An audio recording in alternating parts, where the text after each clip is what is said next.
Hi friends. దండోరా cinema pre release ఈవెంట్లో నటుడు శివాజీ చేసిన వ్యాఖ్యలు ఇప్పుడు తీవ్ర దుమారం రేపుతున్నాయి. హీరోయిన్ల డ్రెస్సింగ్పై శివాజీ చేసిన ఘాటు వ్యాఖ్యలకు సింగర్ చిన్మయి సోషల్ మీడియా వేదికగా స్ట్రాంగ్ కౌంటర్ ఇచ్చారు.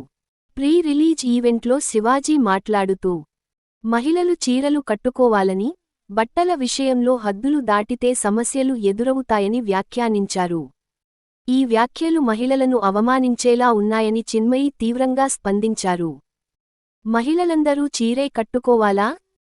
అయితే మీరు కూడా జీన్స్, హుడీలు మానేసి ధోతి మాత్రమే కట్టుకోండి. భారత సంప్రదాయం గురించి మాట్లాడేవారు ముందుగా తామే పాటించాలి అంటూ చిన్మయి ఘాటుగా ప్రశ్నించారు. అంతేకాదు, పెళ్లైతే కంకణం, మెట్టెలు కూడా ధరించాలంటూ వ్యంగ్యంగా వ్యాఖ్యలు చేశారు.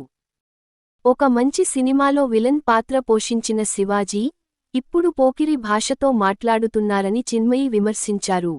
మహిళల డ్రెస్సింగ్ను టార్గెట్ చేయడం ఎంతవరకు సమంజసమని ఆమె నిలదీశారు. ఈ విషయంపై చిన్మయి చేసిన సోషల్ మీడియా పోస్ట్ క్షణాల్లోనే వైరల్గా మారింది. ఈ వీడియో మీకు నచ్చితే లైక్ చేయండి, షేర్ చేయండి. మన ఛానల్ని సబ్స్క్రైబ్ చేయడం మర్చిపోకండి.